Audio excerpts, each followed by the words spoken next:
you speak several languages, which I think is super cool. I told you last time, I'm not really fluent in English, but I am fluent in Portuguese. And this last year, I've been trying to pick up Spanish. And Portuguese and Spanish are like very close. And I know that you know Spanish as well. But oh my goodness, it's such an interesting thing to try to learn a new language because you just cannot cut any corners. You have to go through the process of learning and remembering and learning and remembering. And there's no easy way to do it. It seems you seem like you have a more of a knack than I do, but it's a fun process because you have to go through every single step. And it is a bit frustrating sometimes. Yeah, and you have to go over the fear of embarrassing yourself. You are going to embarrass yourself. Just embrace it. Just accept it that you're going to say silly things. You're not going to get the accent right or the word right or whatever. And that's how it is. I don't know if last time I told you about how when I was learning English, one of the mistakes that I made for the longest time, and nobody dared to correct me. Did I tell you that story? I don't think so. I'm excited for this one.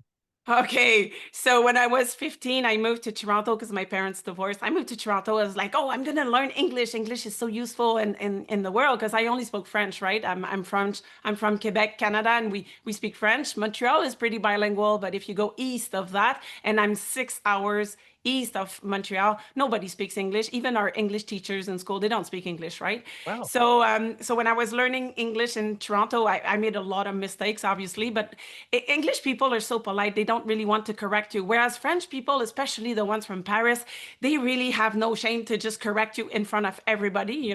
So for the longest time, I wanted to talk about the lawn mower, but I kept on saying the lawn mower, and nobody corrected me for years. But you know what? Okay, it's embarrassing after when somebody finally, you know what you're saying, it's not quite the right term. You get over it. So with languages, That's you just amazing. have to throw yourself in the cold water. Just do it. Just jump off That yeah, just do it. That's great advice. Every month I do lunch with my dad at a Mexican joint, and I know I can order my carne asada, and they know me as soon as I walk in and I start preparing my carne asada. And I keep thinking in my head, like I'm going to have a conversation. These are the things I'm going to say, and I freeze up every time, and I'm always just like, Yeah. "Hola, cómo estás?" And I don't go further past that. But I do have to trade you stories. This was one of my favorites of goofing something up. I was in a bus. I was in Brazil. I was in there. I must have been there for about 3 months. So you're picking a few things up, but 3 months into an immersion, like you don't really know that much. And I'm in a bus and I'm sitting down and the bus is filling up. It's getting really, really full on the bus. And this woman is standing next to me and I'm taking the seat. So, of course, I want to be the gentleman. I want to offer the seat. And so I asked her, Kirsten Cherokee, and I point downward. What I thought I said was, would you like to sit here? And what I actually said is, would you like to feel here? It's only one letter difference between the two. And she looks at me and she goes, no, and like walks to another part of the bus that was really full. And the guy next to me, who was also from America, who knows Portuguese, just started dying laughing. I'm like, what? What's so funny? He told me I was so embarrassed. So no, she didn't want to. She didn't want to sit there or feel there. Apparently. Apparently. And it's funny you mentioned the directness. I noticed that, in our past interview and listening to some of your other content, when you're talking about working with your patients, that's something that really stood out to me. Is you are, at least in these interviews, you seem to be very direct with your patients, and you're not afraid to say, like, no, this is metabolic disease. You absolutely need to stop eating sugar. You have fatty liver. You absolutely need to stop alcohol. Like, you're really good at being very direct. Is that just something that's cultural, just comes really natural to you? I'm not sure if it's cultural, but I think it's important that people understand what's going on inside their bodies because in general family medicine or in first line medicine, we tend to what Peter Attia calls medicine 2.0, right? We tend to wait for the diseases, and then once we diagnose the diseases because they're there, then we try to find the right pill, the right medication to fit with that disease, and then out they go of my door so I can see somebody else. And patients don't really understand what is really going on inside their bodies. And if they did understand what is going on, then they would know what to do, or they would be open to knowing what to do. So I don't do them any favor by saying, oh, I got your blood results back and you got type 2 diabetes. Okay, we're going to get you started on metformin, and my nurse will call you back in 3 months to see how your blood sugars are doing. That is not helping people. That is not good medicine. So I teach I tell them what I see, and I don't know everything. I'm learning. There's so much to learn about metabolic disease and everything that is connected to that. It's like a big puzzle, and I thought I knew a lot, right? The Kruger-Dunning effect, right? I thought I knew a lot, and then I realized I don't know so much. There's so much more to learn. But anyway, so I try to teach what I know to the patients so that they understand. So it's not me telling them, you need to take this pill. We'll see you later. We'll see you in 3 months. It's me, I think, telling them this is what is going on inside your body. And here are the options, all the therapeutic options that are available to you. I suggest we change your lifestyle because this will attack the root cause of your problem. But you don't have to choose that. You can choose whatever. You can choose pills. You can choose to do nothing. You can choose surgery, etc. But I think if people are taught, if patients are taught what is going on in their body, what caused that, and what could be, what are the possible solutions, then they do better, and you can empower people. So yes, you have to be direct, and I'm not putting on white gloves. I'm not telling you, oh, it looks like no. You have pre-diabetes. If you don't do anything about it, with the trends that I see in your blood work, within 5 to 10 years, you're full on diabetic. By the time you're diabetic, first of all, we can never erase that from your file. So insurance wise and all that, you're sort of screwed. If you want to go travel in the South in the US, you have to take like super duper massive insurance, right? So, and whatever, but it's not just the insurance and your medical file. It's by the time you have your diagnosis, you have done damages in your body that you didn't even know. Microvascular, macrovascular, all of that. So yes, I think we do people a favor, patients a favor, when we tell them straight up what is going on inside their bodies and what is the root cause of that. Yeah, I love that. That's so well explained. And my relationship with my clients are a little bit different because I'm obviously not a doctor. They're not my patient. As a coach, I can provide suggestions, but I think there's a lot to learn about being a little bit more direct and telling people the way it is. Like you said, like you're not doing anybody any favors by kind of not explaining things, properly. So I really appreciate that about you. I love your passion. Seriously, I've been waiting so long to get you back on because you're always so fascinating to talk about. And before we jump into, chronic disease and some other things we want to talk about today, I do just want to ask you, having been somebody who has discovered this amazing world of metabolic health, has been very outspoken about it, has gotten into some legal trouble yourself with some of this stuff for like making suggestions, like not even doing anything even remotely egregious, getting complaints levied against you, like absolute insanity. We've included your story in a composite episode that we did, where I included clips from Dr. Tim Noakes and Dr. Gary Fettke, who also had some of those kind of issues. And we just recently recorded an episode with Dr. Deanna Kelly, who put together this mental health study. It was going to be done where they could provide food for people. So it was, a single blinded study. People were looking forward to it. And it was all about low carbohydrate and schizophrenia. And out of nowhere, with no explanation, it's like, nope, you can't do this study. And she was like, well, what do you mean I can't do this study? Like everything was approved, they had the funding, and it just got pulled out. And to this day, like a year later, like there's no explanation. And what I told Dr. Kelly is that I can't ask you to be on the record and say whether you think something's going on there. I can say from an outsider's perspective, it seems nefarious to me, just observing like this study that all of a sudden gets pulled. And I know you've seen lots of different examples in your life of people, trying to practice good medicine in a way that's not exactly like you described earlier. Giving somebody a pill will follow up in 3 months. Do you have any comments on, what that's like to discover this amazing world, to see people finally getting healing and feel like you have to be a bit suppressed about it, which to your credit, you're not. You're very outspoken about it. And you fully admitted, like, if I get in trouble, I get in trouble and I don't care. But it still must be very frustrating.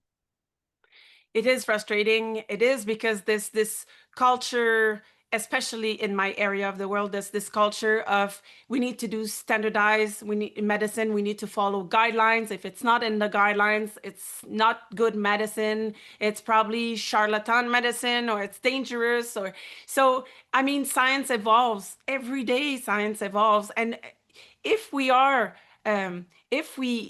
want to find the truth, and there's not one truth, but if we want to know, understand, and if we're seekers of the truth, then we need to be open to what's new, what's different, what is being done in other parts of the world. And we should welcome innovation. We should welcome new ways, new approaches, new medicine. New medicine is easy to embrace, right? Because, we get a lot of marketing, we get a lot of training, we get a lot of, information, and pressure flows down really easily into our cabinets, into our clinics. So for pharmaceutical, it's easy to embrace, right, in the medical world. But when we see other approaches, especially when they're lifestyle based and stuff, and there's no big company or big industry pushing it, we should be curious. We should want to find out. We should, see, observe, and it works, and it's not dangerous, and it's logical, and it's physiological. We should have scientific curiosity, and it's not really what we see on the ground. Like, it's not really I think the medical world is quite conservative. Medical doctors in general, we like to follow guidelines. We like to practice the way our peers are practicing. And if we all practice the same way, there's safety in that. If it's all within the guidelines, it's safe medicine, but it's not necessarily the best medicine for the patient in front of you. And at some point, you have to say, I know better, so I'm going to do better, even if it's not in the guidelines. But yes, it gets us into trouble. And myself, like, I've been 4 times in front of my licensing body with an attorney trying to defend myself for practicing the medicine that I do. And maybe I said I don't care but I do care, because it's extremely stressful to go that. And the first time I had a complaint, I think I had a post-traumatic stress disorder for years after that. It took me a long time to stop living and practicing in fear. And now I decided that, okay, the fear is still there. But I cannot not do this medicine. And so if they want to file another complaint against the medicine that I do, there is only one way for me, and it is to stand up. And I will fight this. I will fight my right to do this medicine until the end. And my new strategy now is to actually teach people. I have a podcast like you do now in French, so I can bring metabolic health, metabolic medicine, and all that into the French world, into my area of the world, educate people. I co-created a metabolic health summit in French, because there's not much going on in French. Unfortunately, in terms of that, in the United States, you guys are, wow, you have access to so much good stuff, so many experts, so many great people. Much less in the French world, including in France, much less. And so I'm doing my part to educate people. And I think the more people are educated, the more people will demand a different medicine than what they're getting right now. But yes, I got into trouble. Quite a few of my colleagues who practice a medicine that is similar to mine are getting into trouble. This year has been a particular year. It has been a really terrible year for some of my colleagues. It's rough. It's rough. If you speak up, every time, like, I'm on your podcast now, I may say something that will frustrate someone, and then all they have to do is just file a complaint. Oh, Dr. Bourdua-Roy, she said something, and this is ridiculous, and she's endangering everybody, so complain. And the way it works here is, the people who complain, they don't have to prove anything. They don't have to substantiate their complaint. They just have to say, she said this, and this is dangerous. And they will investigate me. They will, ask me. I will have to take an attorney. I will have to defend myself. They don't need to bring any proof. So every time somebody speaks up in my area of the world, they run the risk of offending someone and getting a complaint. But at some point, you have to speak up. At some point, you just have to say out loud, listen, people, a lot of chronic diseases that are lifestyle related are reversible. Not always, not in 100% of people, but a lot of time they are reversible. And this message cannot be said enough, cannot be told loud enough. So I agreed to participate on your podcast today, because this message needs to be heard over and over again. I Love it. This is why I've been waiting so long to chat with you again. I love the passion and the energy you have for this work. It's absolutely amazing. And yeah, I remember you told me a few years ago when we chatted that you were at the time, you know, experiencing that stress with the lawyers and all these complaints and all that stuff. You were willing to step away from this as a profession, like you didn't want to practice medicine. But it's fair. The point that you made is really fair to say it's not that you didn't care, it's just that you were never going to go back to practice medicine the way that you were practicing before. Like you said, like you can't unsee the truth. And so it's not that you didn't care and yeah, you're going to go do translation services or something to do with language, but your heart would have been broken, I assume. Like I imagine that would have been very, very difficult to know something and not have, without like a podcast or, writing books or something, did not have a way to work with people. That would have been devastating to you personally, I would guess.